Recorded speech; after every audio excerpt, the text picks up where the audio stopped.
You want to make a lot of money? You want to be successful? How do I get from where I am to where I need to be? I didn't want to be rich. I just didn't want to be poor. I started 10 years ago with a vision and 2 employees, and now we're 250 people. We'll do 150 million this year. And every day when I get off the elevator and I walk into my office, it's this feeling of accomplishment and satisfaction, knowing that I had this vision and a few years later, it's real. You know, when I was younger, my parents didn't speak any English. And like many immigrants, since I was a little kid, I was 8 years old when we came to North America. And so I had to read the contracts. You know, when my dad bought a house, I had to read the mortgage and go through the paperwork. And when I was around 18 or 17, I looked at being, at that point, we were, lower middle class. And I said, how do I get from where I am to where I need to be? And so I started calculating how much money I would have to make in order just to buy a house. And then I added the taxes into it and all the other stuff. And I realized how difficult it was going to be to accumulate capital, because that's the hardest thing to do, is to accumulate capital. It's one thing to get paid a lot of money, but if you look at the tax system in North America, it's really hard to amass capital. And I just decided that I didn't want to be where I was. I didn't want to be middle class or lower middle class or mediocre. I just wanted to be great at something.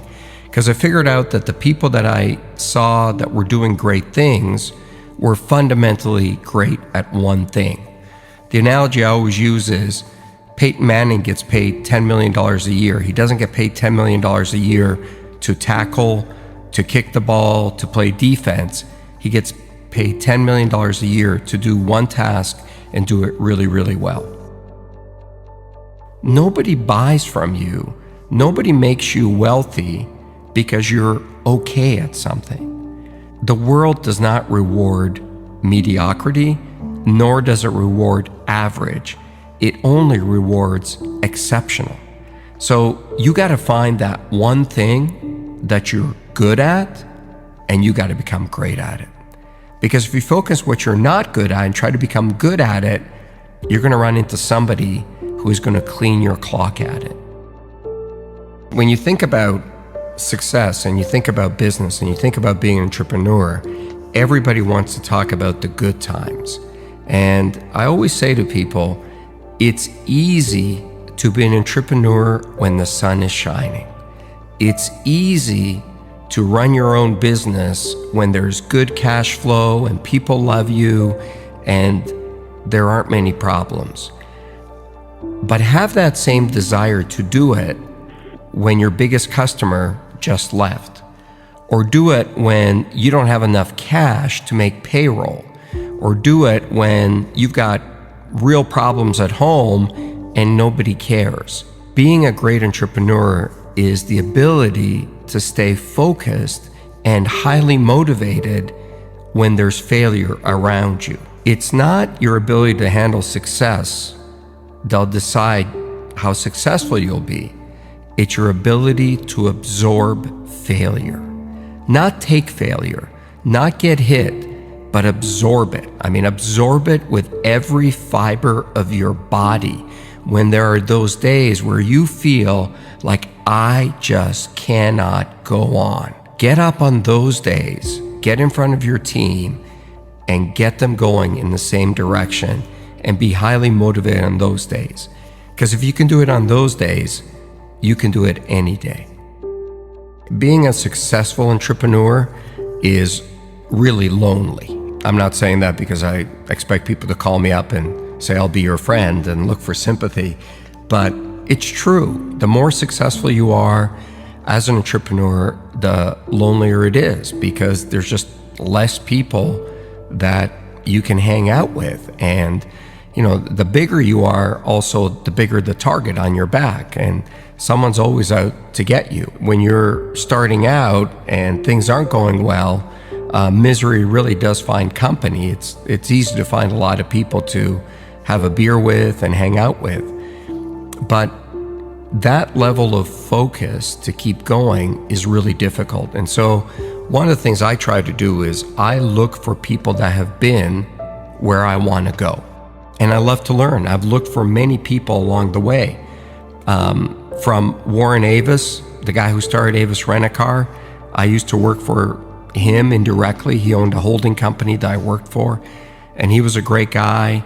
To people you've never heard of, to even some of the other sharks. I've learned a lot from Mark Cuban. I've learned a lot from Daymond John. I've learned from a lot of people.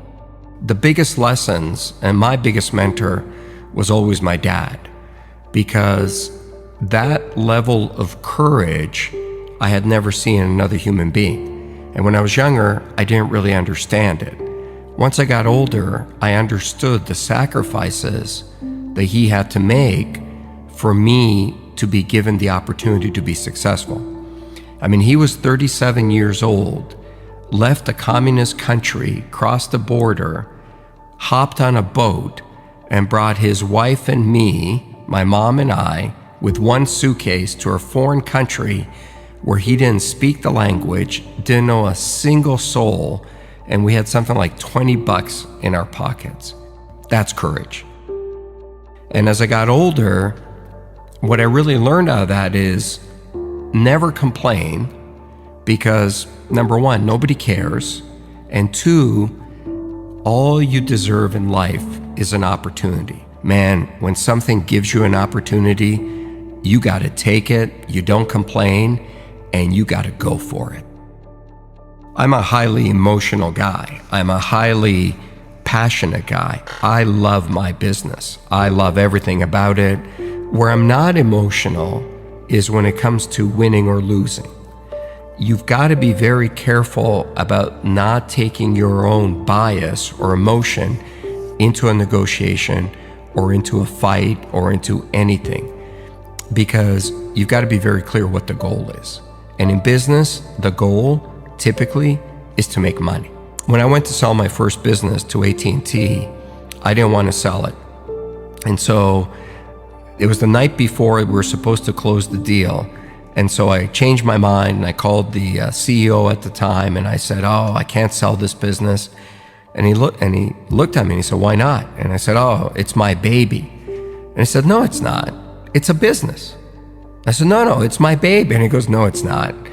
Your baby is what you have at home. That's your family. Your business is not your family. Your business is an asset that you started. And if you think we're paying you the right price, then you should sell it. If you think you can keep going and maximize the return, then don't sell it." And he was so non-emotional about it, it really hit home for me.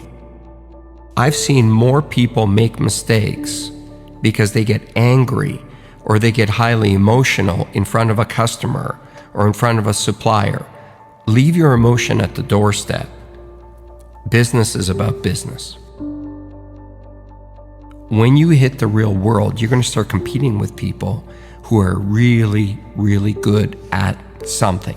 Technology, advertising, something, and they know it inside out. You want to make a lot of money, you want to be successful, you got to take those people on with a skill that you're world-class at. I hate the word failure. I hate that label.